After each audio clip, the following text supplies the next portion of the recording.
Greetings, ladies and gentlemen, and welcome to this latest edition of Tales from Outer Space. And as always, I hope that you enjoy. Story number 1. Pest Control, written by Loy Diamond. The small rodent skidded across the cold, sharp grates in the air duct above the corridor, careful to not disturb the sleeping goats and will-o-wisps that hung in the eternal sleep invisibly below. It scurried towards the mess hall where bigger, scarier things feasted. The sentients being aboard this ship would surely kill the Tardakan rodent as soon as they saw it. They had already made several attempts on its life, along with other small vermin amongst the passengers. From the humble Farky to the clever rat, these ships made great homes for the small pests intelligent society had tried so hard to eliminate. Joshua looked up as he heard the small creature.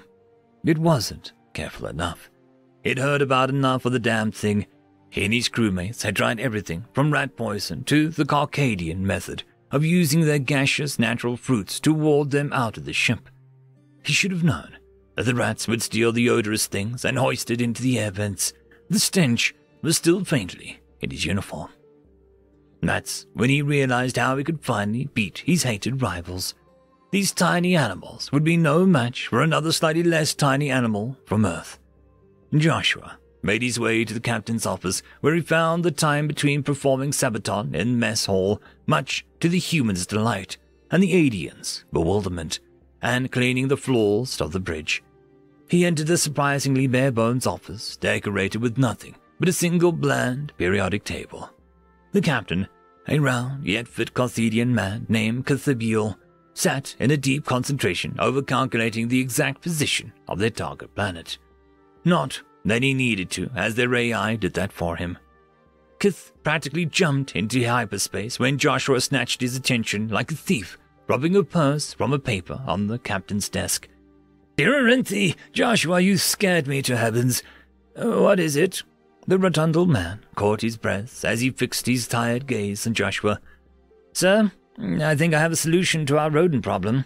He produced a small disc from his jacket and placed it in front of Kith. A small black and orange creature appeared as the projection gracefully danced up on the confused captain. The alien looked at the creature, attempting to figure out exactly how the small animal would assist in ridding the ship of vermin. Joshua had caught on to the confusion. "This is an animal from Earth called a cat. They're extremely effective hunters and should be able to easily catch most of the rodents on board the ship." The captain pondered for a moment. "How do they behave?" "Well, sir, they're arrogant assholes, but they do love to cuddle, and they're good at keeping themselves clean." The captain thought for a second. "So you want to fix our small animal problem with another small animal?" he asked. "Yes." Screw it, why not?" And so it was done. After finally landing on a human planet 3 planets later, Joshua was given all the galactic credits he would need to adopt a cat. He found a kitten just old enough to be on its own. The feline was white and as snowy as Ohioan day, with a small grey patches across its fur. A distinctive L shaped itself along the nose and the top of her left eye.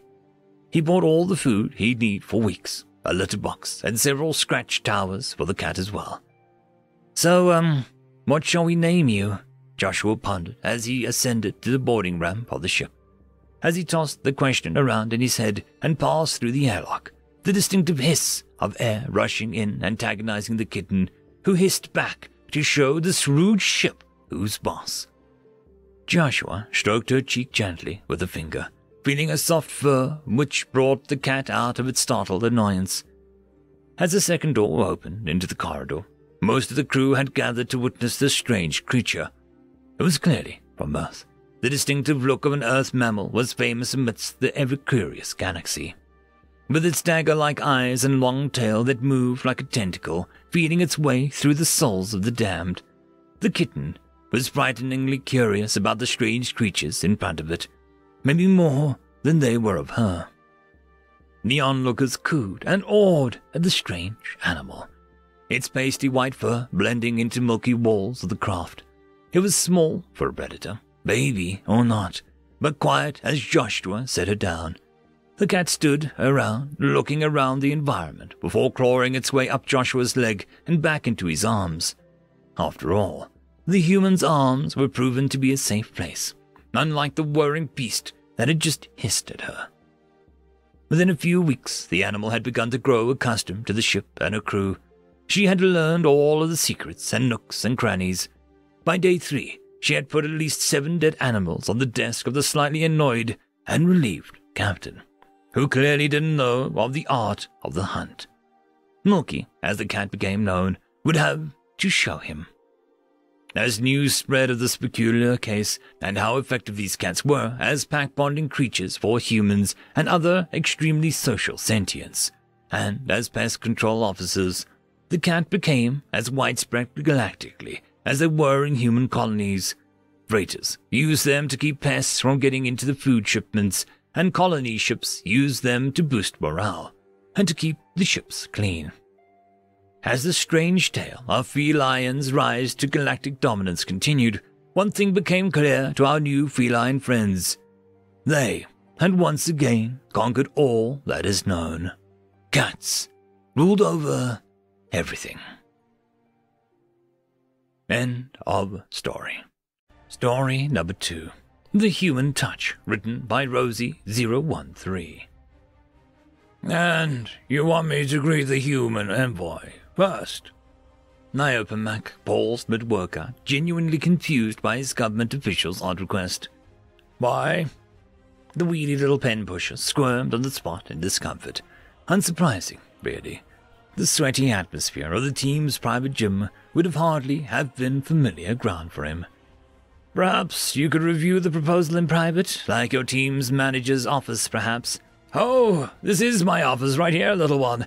And don't wave your documents in my face either.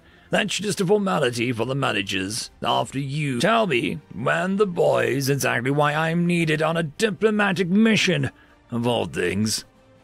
The other members of the gym looked around guiltily. Subtlety wasn't a strong suit of any who played the violent contact sport Gnoltsur, let alone the members of the running champion team, boys.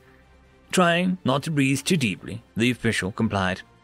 We are receiving an important human species envoy for trade talks to assist with our current financial crisis. We want to represent our planet with the very best we have. The way his tiny voice rose almost made the last part sound like an accusation, not the declaration it was supposed to be. But this only served to confuse Niopamek even more. Why would an envoy want to meet a sports star? Why was he to meet an envoy first instead of a diplomat? A fan of his, perhaps. He paused while he thought, made the official realize that he had still not gotten through, and continued. We haven't had much contact with the human species through official means, and our research indicates that there is some sort of traditional ritual combat on arrival. You are our best Crystal Sir player. You will represent us. Combat? Him? Shouldn't they want a military person for that, not a sporting star? Maybe the government didn't want to intimidate the envoy. Show strength, but not too much power. It made a certain kind of sense. Well, why not? So long as it didn't delay his training schedule too much, and species representative would look good on his resume.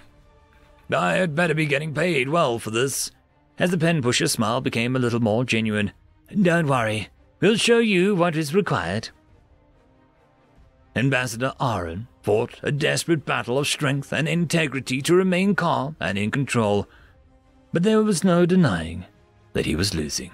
It took all of his willpower not to burst out in laughter. Instead, he managed to surprise it into an acceptable, amused grin. As soon as he was about to explain the handshake to his much smaller hosts, one of their members rushed forward to grapple his arm, enthusiastically shaking it in every direction as though trying to rip it from its socket. He was glad that they had their own form of handshake. Many other spacefaring races found physical contact as a greeting to be unpleasant oddity. He already knew that he would get along well with the species. Aaron made a note of just how vigorous the greeting was. He wouldn't want to make a social faux pas by being any less enthusiastic when surprising the others with their own greeting. Paying attention to the smaller details like this was what really gave his position the human touch. End of story. The algorithm reckons you should be watching this video next, and I recommend that you should be always watching my video. So, click with energy! And yes, clicking that does help the channel. Thank you very much. I'd just like to give a quick thanks to the T5 channel members and patrons: Alithia, Parky, Fudic Yall, Meridian117, Cam Maxwell, Casper Arnholtz, Angry Marine, Lord Azrakal, and White Van 420.